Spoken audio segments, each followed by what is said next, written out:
Hey guys, M.V.K here. Welcome back, and welcome to the final episode of the year of the Opinion Spot.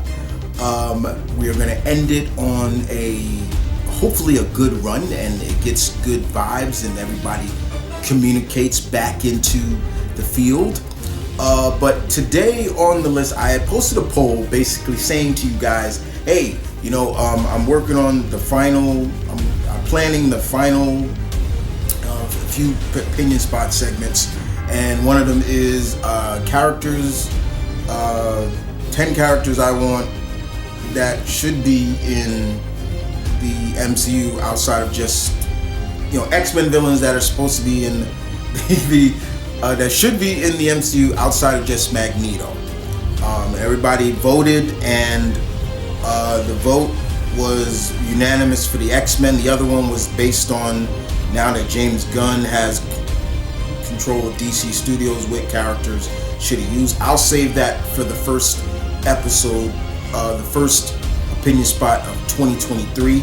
So we're gonna do the X-Men. Y'all hear the theme? I made sure I got like a different version of it, so I don't get no copyright or anything like that. So yeah, we're here to do this. Now, the X-Men has an illustrious cast of villains, maybe not as big as solo heroes, but they have some good characters. And as I've always said, guys, I just don't want Magneto. He's great, but if you prostitute that character too much, it's like, what about all the other characters? And we have seen Fox try and fail with a lot of the other characters. So this list you will not see characters like Magneto. You won't see Apocalypse on this list. You won't even see the Phoenix on this list. There's one character that we have seen. Well, I should say there are two characters that we have seen live action, but I'm putting them back on the list because they need a better adaptation of the character. I'm not saying that we may not see Magneto or Apocalypse or the Phoenix, but I've said it before, if you ain't gonna do it right, don't do it. Same with the Phoenix. Don't do it right unless you're gonna do it. Don't do it unless you're gonna get it right for that cosmic entity, because the past two times Fox has done it, they have failed. They have failed. More in depth for that cosmic entity is needed. Same thing with Apocalypse. You didn't even really give us truly what we needed for that, for Unsabanora. Just saying. So sit back, relax, guys. Get yourselves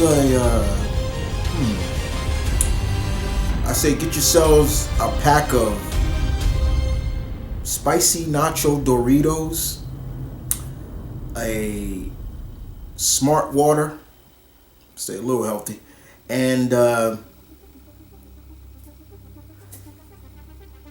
Larry and Lenny's cookie. Yeah. There you go.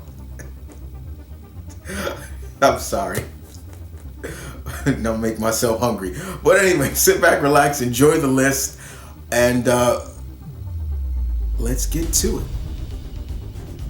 Okay. Number one on the list goes to none other than Nathaniel Essex, Mr. Sinister.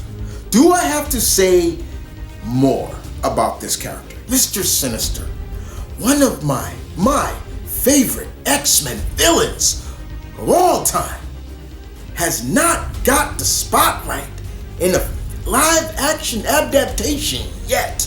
We keep hearing whispers of this character, but never a real adaptation, and it is far due time for that. And why am I sounding like that? But yes, it is just the emotion that I'm bringing, guys, because in my opinion, it is true. We need Mr. Sinister. You can build this guy off like how they built off Voldemort in Harry Potter. You don't speak his name. He's like the boogeyman. People hear that name and it sends chills. Almost similar to, like, you could also make him similar to like the Candyman. Could you imagine that? Now, John Hamm has gone on record to say he would love to play that character, especially that character from his adaptation from the late 80s. That was one of the highest pinnacles of Mr. Sinister. That 80s run, whoo, man, that was good shit right there. And could you imagine? And John Hammond said he wants to do the whole prosthetics, the white face, the red eyes, all that. You make this guy scary. You make this guy scary and in depth. You can bring in you can do a certain version of the mutant massacre and use him in the Marauders. Oh my God. Sinister, #1 character, needs to be in the MCU. I'm not even saying I want him, he needs to be. When they adapt the X-Men in the MCU, he needs to be. Nathaniel Essex, Sinister. Another character on the list, guys, that would make a very good in-depth character. You're talking about, yes, once again, Magneto's great, but there are other characters, I'm telling you, and one of them is basically the oldest mutant alive. Older than Apocalypse, older than Wolverine, older than, I could just name a bunch of mutants, but this character is 17,000 years old. This character has been around since the Hyborian age. Basically, if Conan and Red Sonja were back under Marvel and they did a movie about them, you could see this character in there because that's how long she's been around. She is Selene. Whenever Selene is in a comic, or the Black Queen, as she's under the Hellfire Club or the Inner Circle, look, there's a problem. She's a problem. She's like a mutant succubus vampire, but she's part of the Externals.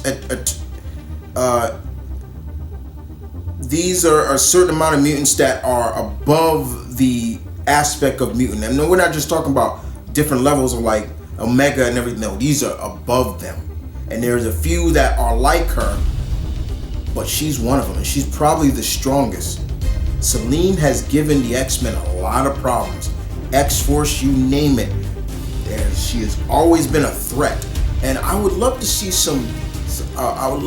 a threat come from not just a male villain, but a female villain. Because let's be honest, female villains are sometimes more scarier. Selene, 17,000 years old. Come on, man. Like, just think about it for a minute. Think about it. Just saying, she can make up that amount of threat to the children of the atom. Selene, #3 on the list. Yeah, we've seen a smidgen of this group, but the Hellfire Club or the Inner Circle. Sebastian Shaw, Emma Frost,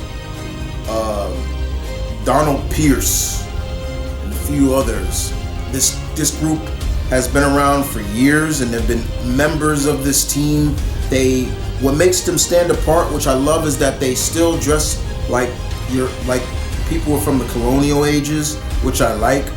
Sebastian Shaw, we've seen. Emma Frost, we've seen. I wouldn't mind if January Jones came back as Emma Frost if they wanted to, but get a new person for Sebastian Shaw. I love Kevin Bacon, respects to the man, but that was not Sebastian Shaw. They fucked up his powers.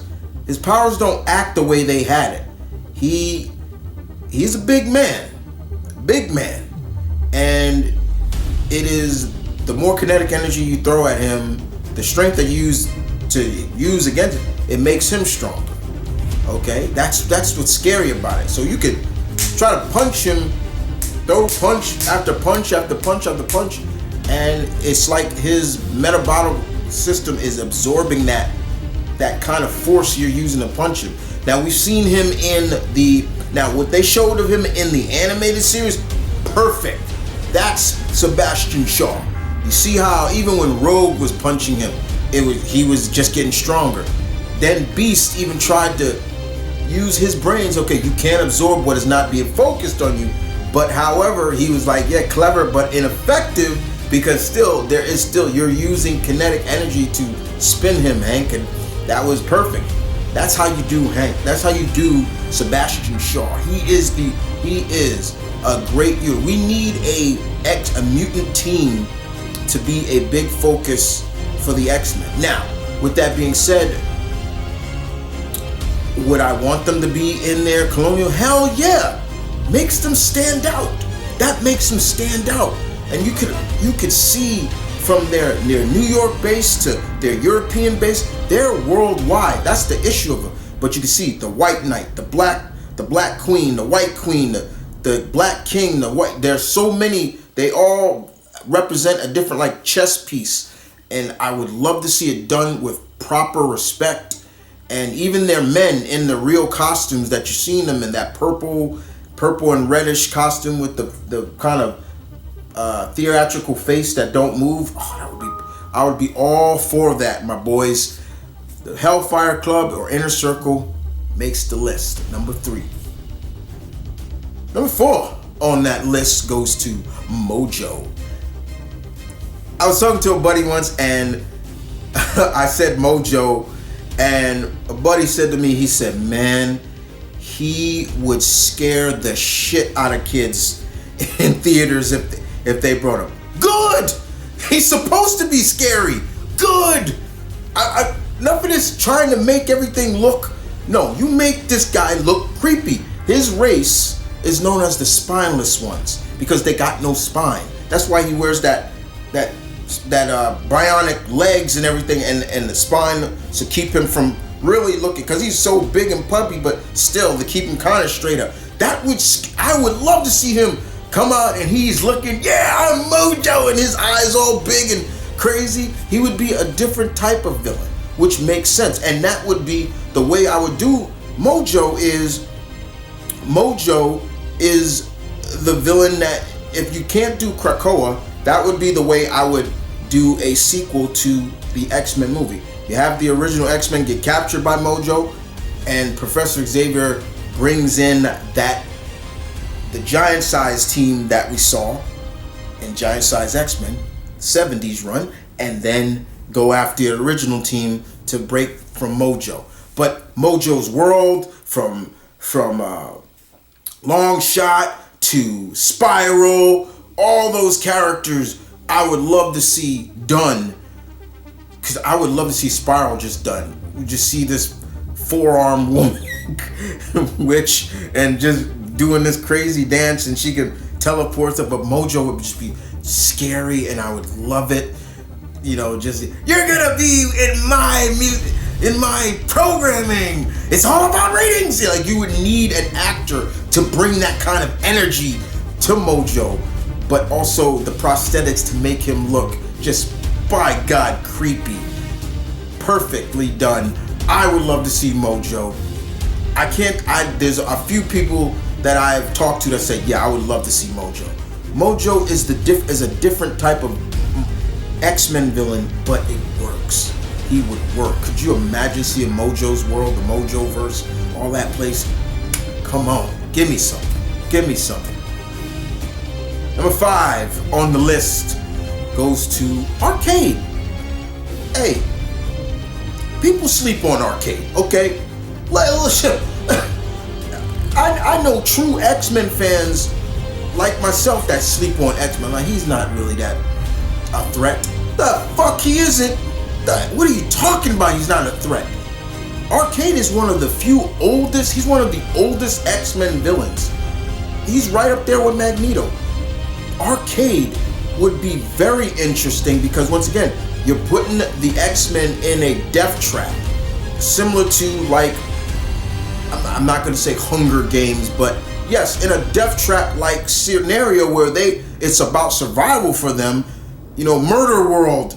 And yes, they could use that word. It ain't about that. Come on, you can use that word, but it would be great to see him just capture the X-Men and then have them in his world, and he's just enjoying seeing them. Yeah, you're not gonna get free, things like that. And who would I get to play Mojo Arcade?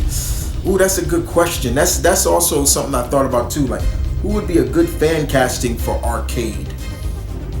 I can't think of anybody right off the top of my head, but somebody out there, somebody who's got that itch that can like turn on that craziness as well, similar to Mojo. But yes, Arcade gets slept on a lot, but yes, Arcade, Murder World, bring it. I would want it. I don't care if you just do him. He's a beginning villain that's just one and done, and then that's it. I don't care, but just give it to me. I don't think you could don't need to do a whole movie, but yes, I would like to see it.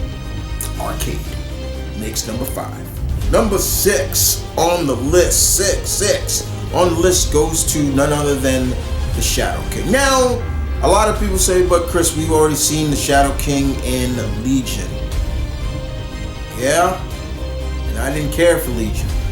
Okay, didn't care.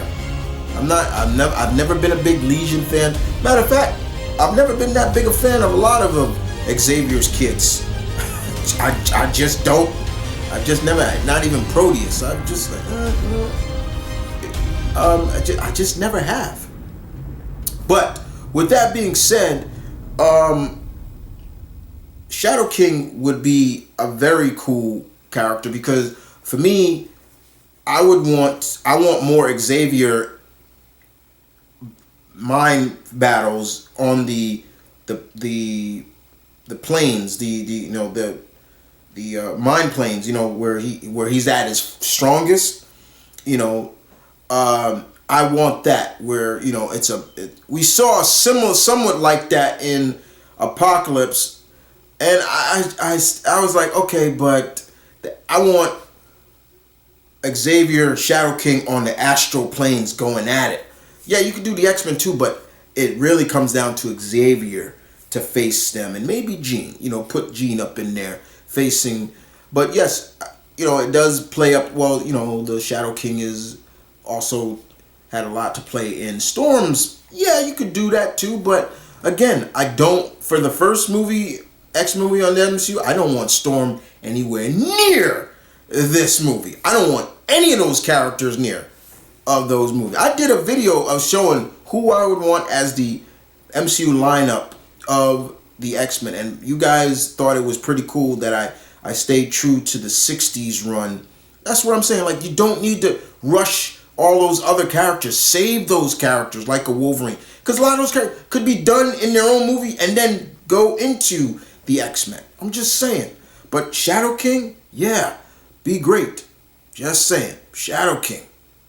He would be kind of creepy too, especially if you want to make him the big, scary looking man that he's always been instead of, but you can change it up, doesn't matter, but still make him a little creepy would make sense. Indeed. Shadow King. Number 7 on the list. Number 7 goes to Cassandra Nova Xavier. Now, there's probably going to be a lot of people like, wait, who? Wait, Xavier? You telling me Charles Xavier got a sister? Yes and not yes. Okay, so Casanova,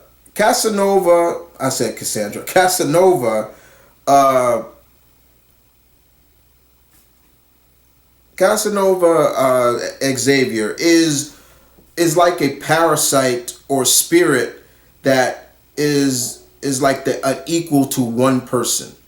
They call it Mundaria. Daria, I think I'm saying it right. Mundaria. That's what the Shi'ar calls it. Now, she is just similar to her brother.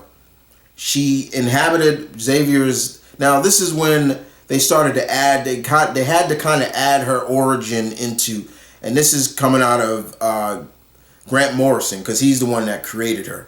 Grant Morrison decided to do this. He basically said that when Charles Xavier's mother was pregnant with him, the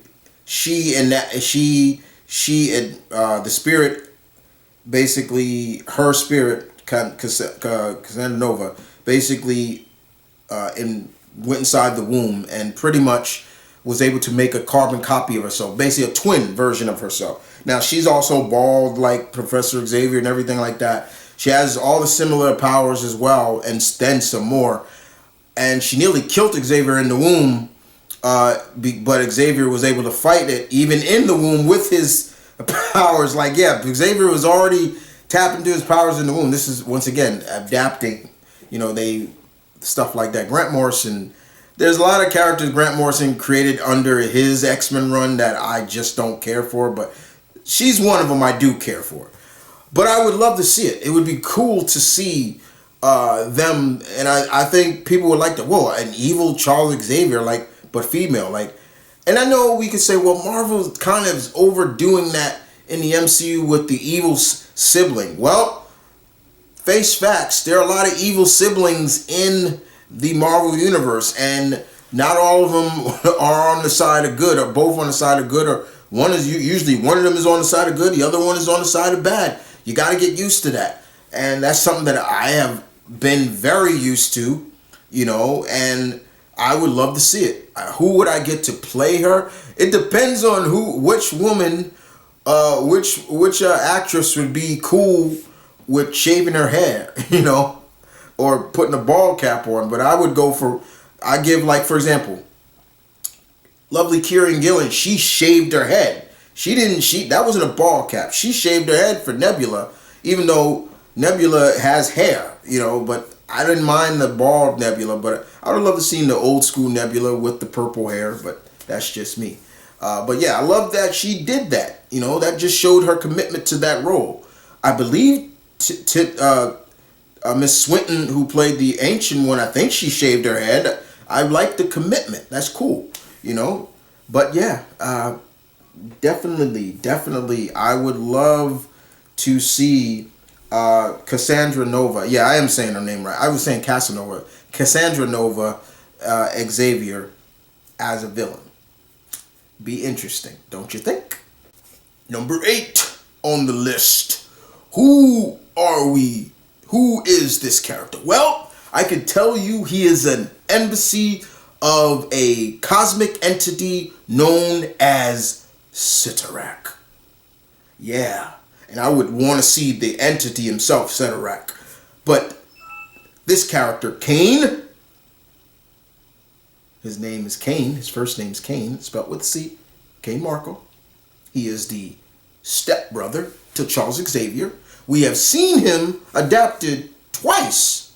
And if I was giving it a grade, I'd give it a C. But we haven't seen the true Juggernaut. The true Juggernaut. Not all X-Men villains are mutants. Some of their powers are magical. Sorry. I'm sorry. But yes. Juggernaut. We need Juggernaut back. And we need him as his physical imposing self, the big man with the red tink tink head. Like, what I would want was when Juggernaut walks, he's making craters, like footprints in the ground. And I wouldn't even mind if they used that old school X-Men theme from the animated series, that boom boom boom boom boom boom when he comes through. Yeah, that'd be great. I'm not gonna lie, I did not mind how they did him somewhat in the third X-Men movie, because he is a big man. He's a big man. The power in him, he's a human juggernaut. And you want him, so I would see that whatever it is probably going to be more practical effects, not practical, but CGI to make him that big looking.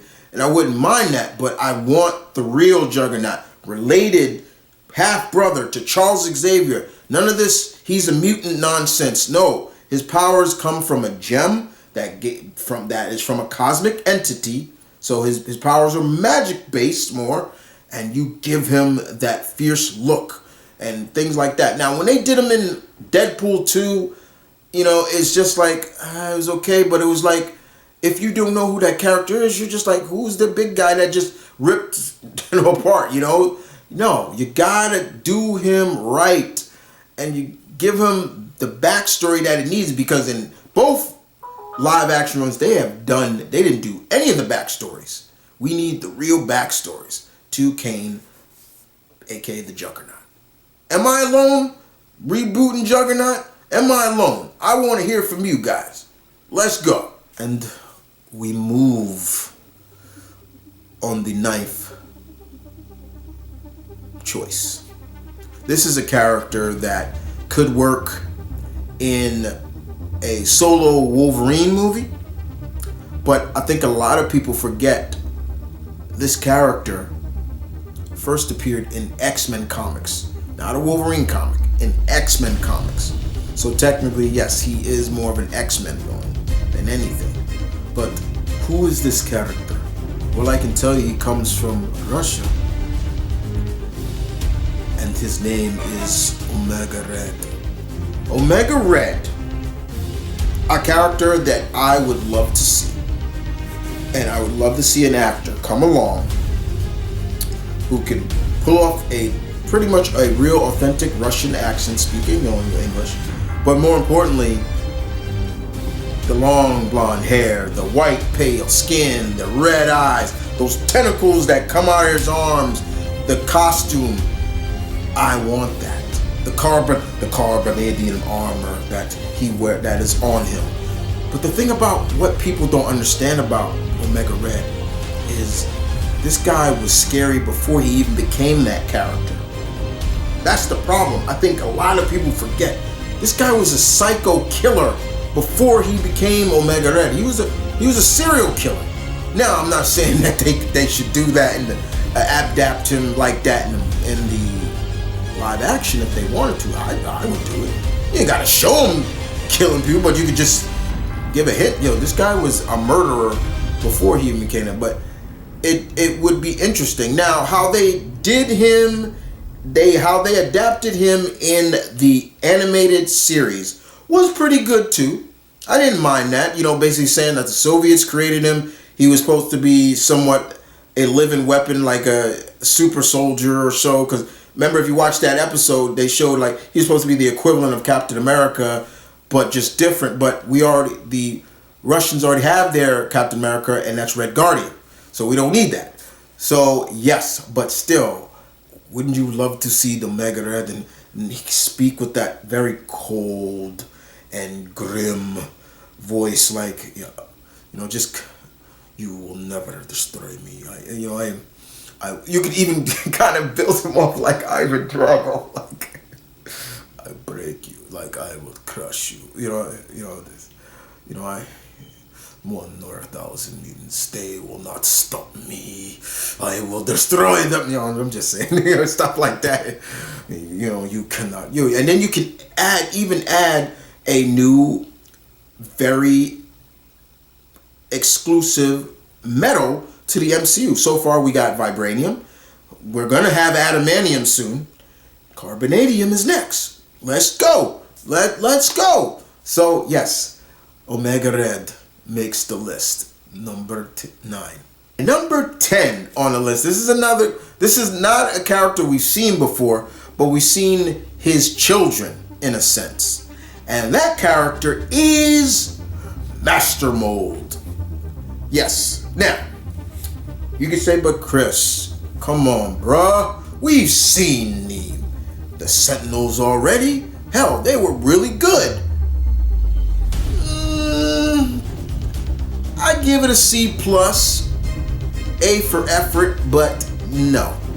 See, don't get me wrong. Out of all the Fox-related X-Men movies, Days of Future Past is probably the best X-Men movie they ever done. Period. Nobody can tell me any differently. Nobody can argue. I don't want to hear it. But as far as I'm concerned, the Sentinels in that were not Sentinels, especially in the future. They were human adaptoids, the super adaptoids. And that's a character in Marvel too. But no. And their past selves, they look like walking Swiffer mops. they had the whole color scheme of Swiffer mops. I'm not even joking. But we need the real Sentinels, the real ones that speak monotone and mutants, mutant detected, captured, or unidentified mutants. Ignore. Things like that. We need them. And don't tell me you can't do it. I don't want. That's another thing. I don't want to hear from anybody telling me they can't do the Sentinels in the MCU, because if you can do the freaking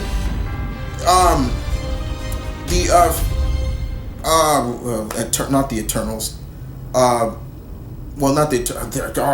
the Celestials. If you can do the Celestials that are giant cosmic robots, you can do that. Don't give me that garbage that you can't do. I hate when people say that they can't do it, and I look anytime I hear somebody say they can't do that in the MCU or something. I'm like, but they did that, so why not? They can't do. They did the Celestials, so why couldn't they do the Sentinels? I would want that. I want Master Mold and all his children from Nimrod to Bastion. I don't care. I want all of them. You need the Sentinels, because as much as they are somewhat the quintessential number 2-esque villains, or 2 or 3 recognized villains in the X-Men universe. Come on. Outside of Magneto and Sinister, what do other people think about? The Sentinels. And Master Mold, the giant Sentinel that creates them, and his children. And yeah, the reason why I keep talking like that is because, I love how they talked in the original X-Men animated series. It was perfect. We need the Sentinels. So Boulevard Trask and all of them, yes, we need them. Let's go. And that, ladies and gentlemen, are some 10 characters, 10 X-Men villains I want to see in the MCU outside of Magneto. Now, I'm not saying they will. Am I saying that they can do all of them? Hopefully they can get to a lot of these characters. There are other characters. I could have put Exodus. I could have put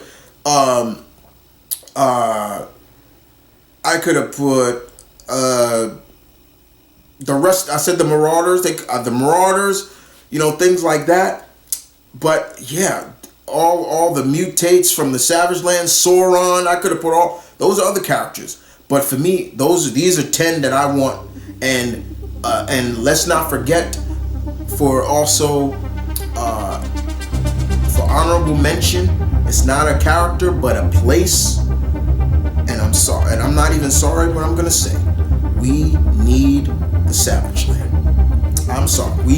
I'm not sorry. We need the Savage Land. I want the Savage Land in the MCU. You cannot tell me that they couldn't do the Savage Land again. Don't give me that garbage about they can't do the Savage Land. Yes, they can. Don't give me that garbage. They can. We've already seen Madripoor. Done Madripoor. Great. Let's get to Savage Land. Genosha. All these other places.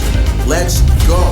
Stop with basically Feige should be looking at everything Fox did with the X-Men and saying, we're gonna do it bigger, better, let's go. None of this half-assing it or just one villain. No. We're gonna make every villain its own and better. So, as I said before, ladies and gentlemen, my pack, that is my list. What's your list? I'm looking forward to seeing your list. You can do honorable mentions, you can do places, you can do I don't care, but I want to hear from you guys. This is the final opinion spot of the year. Let's go out with a bang. Give it to me. I'm looking forward to it, because this is the opinion spot, and slowly goes to work in the matters, because I want to hear it. Bring it. Like Luke Cage. Come on. Bring it. And I will see you guys next time. Next year, when the opinion spot returns. Deuces.